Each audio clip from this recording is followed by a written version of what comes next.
Bienvenue sur J'Immigre au Canada. Aujourd'hui, nous allons traiter d'un sujet délicat qui préoccupe beaucoup de personnes, notamment vous qui regardez cette vidéo, que vous soyez au Canada, que vous soyez canadien, que vous soyez étranger. Eh bien, c'est un sujet qui préoccupe tout le monde, notamment lorsqu'on va parler d'enfants par rapport à cette théorie ou cette idéologie de wokisme. Alors, qu'est-ce que le phénomène du wokisme? Est-ce qu'il y a vraiment un danger? Est-ce qu'on doit s'en protéger? Beaucoup de questions qui restent en suspens. Pour cela, nous allons parler des lois canadiennes, des controverses, mais aussi essayer de démystifier tout ça et trouver le vrai du faux. Alors l'objectif n'est pas de juger, mais vraiment d'informer, de rassurer, afin que vous puissiez vous faire une idée assez claire sur le sujet.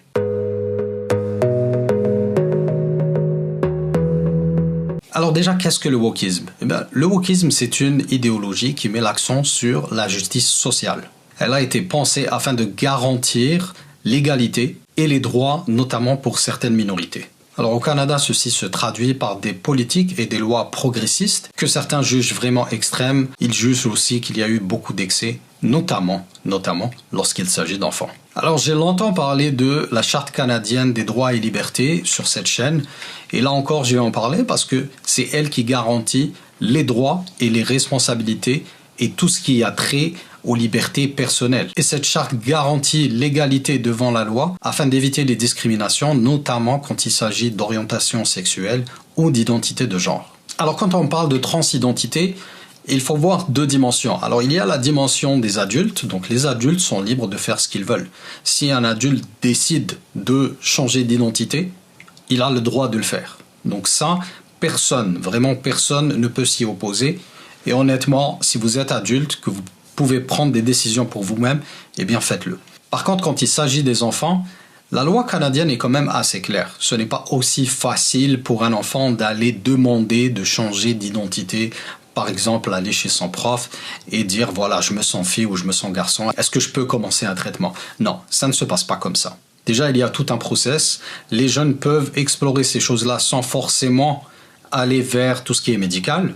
Et tout traitement hormonal ou toute chirurgie va nécessiter des procédures qui sont quand même très lourdes, qui doivent passer par des psychologues et qui doivent aussi, surtout, nécessiter l'accord des parents. Par exemple, au Québec, l'accès pour le traitement des enfants est très encadré. On ne peut pas juste aller comme ça et puis décider du jour au lendemain de prendre des traitements hormonaux, de prendre des bloqueurs de puberté.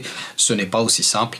Il faut passer par un certain process. Alors oui, il y a des cas extrêmes comme en 2021 et ce père de Colombie-Britannique qui a été poursuivi pour avoir rejeté l'identité de son enfant qui voulait transitionner. Les parents étaient divorcés, l'enfant voulait transitionner, la mère l'encourageait dans ce sens-là et le père y était opposé.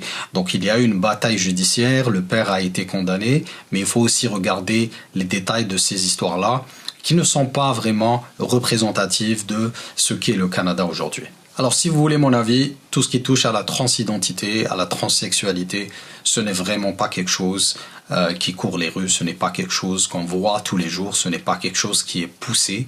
Alors il faut comprendre que ce sont quand même des cas très isolés, ce sont des sujets très nichés, ce ne sont pas des sujets qui vont toucher à tout le monde. Alors oui, il y a des écoles qui vont pousser un peu plus une idéologie, mais ce sont des choses qui ne courent pas les rues, ce ne sont pas des choses que vous allez voir dans chaque école, ce ne sont pas des choses qui vont être poussées par tout le monde. Alors par exemple, une fois, dans la classe de ma fille, qui avait je pense 7 ans à cette époque-là, une fille a décidé de transitionner, de devenir un garçon.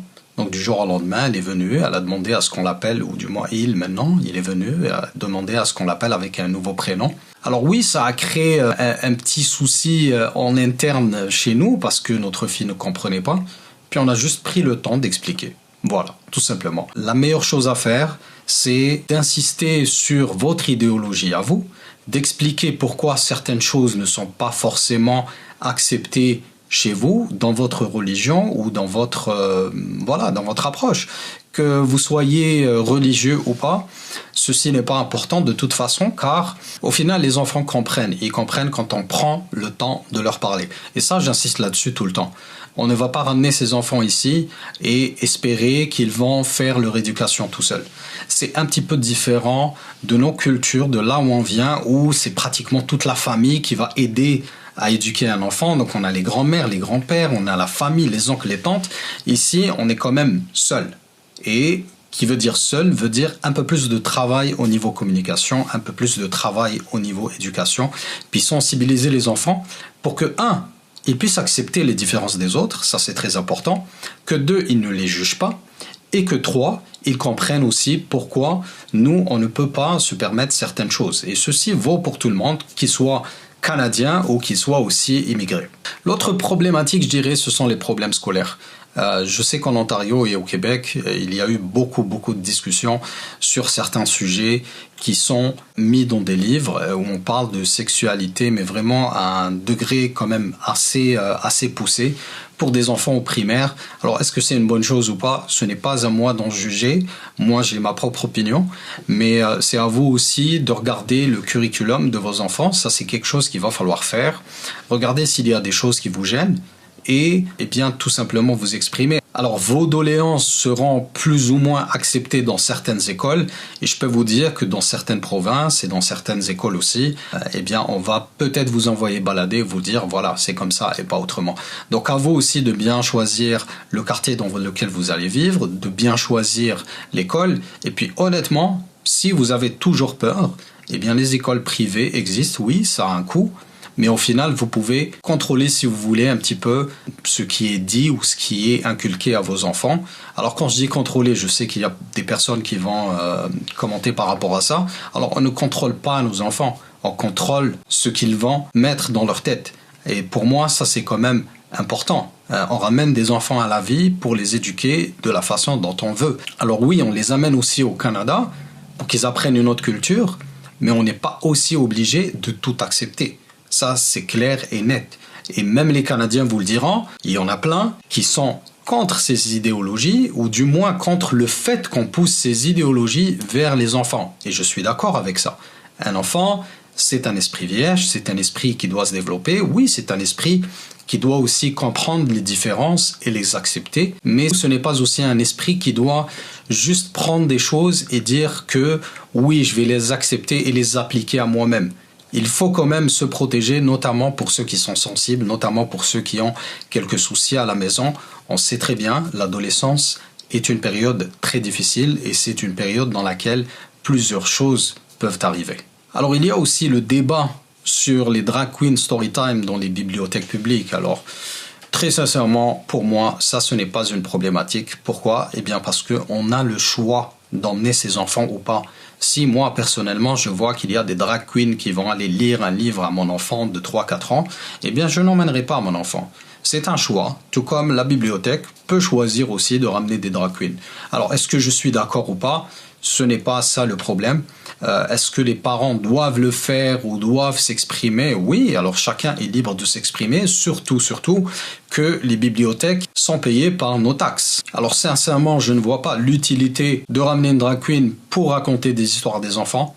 Je trouve cela quand même assez malsain. Encore une fois, c'est ma propre opinion et je l'assume. Mais je peux aussi comprendre que certains parents ne soient pas choqués. Parce que ce sont des choses que les enfants vont voir à l'extérieur.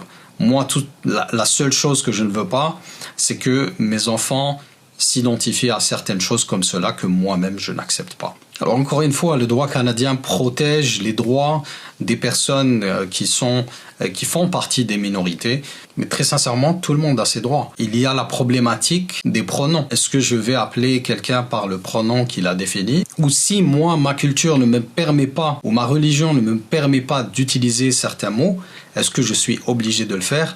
Là, il y a débat, et encore une fois, on va aller vers le respect mutuel, c'est-à-dire qu'on va toujours essayer de trouver un terrain d'entente avec la personne qui est en face. Pour moi, le plus important, c'est que ces problématiques-là ne touchent pas mes enfants. Ça, c'est indiscutable et personne ne va rentrer dans mon foyer pour essayer de pousser une certaine idéologie vers mes enfants. Des enfants que j'ai choisi d'amener au monde et des enfants que j'ai choisi d'éduquer à ma façon. Alors maintenant, c'est le moment de vous rassurer. Est-ce que ces soucis-là courent les rues? Très sincèrement, non. La plupart des Canadiens vivent leur vie tranquillement sans être impliqués dans des discussions ou des sujets pareils. Ce sont des cas extrêmement isolés et malheureusement, ce sont des cas qui vont être fortement médiatisés. Donc si on a un cas sur 1 million, eh bien, croyez-moi, les médias vont s'en emparer, ils vont écrire, ils vont faire de la polémique et ils vont essayer de monter les uns contre les autres. Très sincèrement, pour être très honnête avec vous, de ce que j'ai vu en 8 ans de vie ici au Canada, ce n'est pas quelque chose qui crée des problèmes tous les jours. Vous allez le voir peut-être une fois ou 2 fois dans votre vie et c'est tout. Alors, en tant que nouvel arrivant, votre devoir est de respecter les lois canadiennes. Et votre devoir est aussi de respecter les libertés des autres. Vous n'avez pas à vous impliquer dans la vie des autres, clairement, et ça vaut pour tous les Canadiens. Maintenant, vous pouvez avoir votre propre opinion. Moi, par exemple, je ne suis pas d'accord avec beaucoup d'idéologies et je le fais savoir. Mais je connais mes limites. Je ne vais pas insulter les gens ou je ne vais pas leur dire, voilà, tu es fou, tu as un problème ou quoi que ce soit. Non, je vais me limiter à ce que moi je pense. Après, s'il y a débat, eh bien, il faut toujours avoir des débats. Les débats doivent être sains. Et puis, si par exemple on atteint certaines limites, si on voit que ça nous touche vraiment en profondeur et surtout que ça touche nos enfants, eh bien, il y a des solutions, comme je l'ai mentionné. Vous pouvez mettre vos enfants dans des écoles privées ou bien leur changer d'école si le curriculum est un peu plus léger en termes de problématiques de ce genre. Alors oui, certaines lois peuvent paraître progressistes, mais elles n'enlèvent pas aux parents leur rôle central qui est d'éduquer leurs enfants, de leur inculquer leur idéologie, leurs principes religieux. Tout cela, bien sûr, doit se faire dans le respect des autres. Donc je ne vais pas moi-même pousser mes idéologies vers les autres et je ne vais pas aussi accepter que les autres les poussent vers moi-même ou mes enfants. Donc c'est ça aussi un petit peu le principe de vivre en société, c'est que nous sommes tous différents, nous devons nous accepter, nous devons nous respecter, personne ne doit imposer quoi que ce soit à l'autre et au final, il y a des lois qui protègent tout le monde. Alors le Canada, c'est toujours un pays où il fait bon vivre, c'est un pays où la vie est de plus en plus difficile, comme un petit peu tous les pays dans le monde, mais c'est aussi un pays respectueux de ses invités, respectueux de ses résidents et respectueux de ses citoyens. Et ceci doit se faire aussi dans l'autre sens, c'est-à-dire que chaque nouvel arrivant doit respecter le pays dans lequel il est arrivé, doit respecter les coutumes. Ça, c'est quelque chose qui n'est pas négociable. Et même si certaines lois ou certaines pratiques peuvent vous surprendre, eh bien, ce n'est pas à vous d'aller vous exprimer là-dessus ou du moins d'être agressif envers les gens ou de donner votre avis d'une manière irrespectueuse. Donc, à la fin, franchement, le plus important, c'est de respecter cette culture canadienne et de gérer votre vie et celle de vos enfants comme vous l'entendez, toujours une fois, dans le respect de la société. Et tout ira bien tant que vous aborderez ces sujets avec une ouverture d'esprit et un respect pour les autres. Voilà, c'est tout pour aujourd'hui. J'espère que ce sujet vous a plu. N'hésitez pas à me dire dans les commentaires ce que vous en pensez. Quelle est votre opinion là-dessus? Je sais qu'il y aura quand même un gros débat. Et puis je vous dis à très bientôt dans 2 semaines avec un nouveau sujet. Au revoir.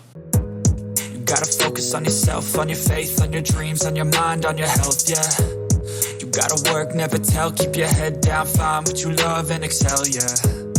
Push and pull and repel any hate, go create what you want, feel compelled, yeah. And once you finally get a taste of the race, you'll never look back once you felt that.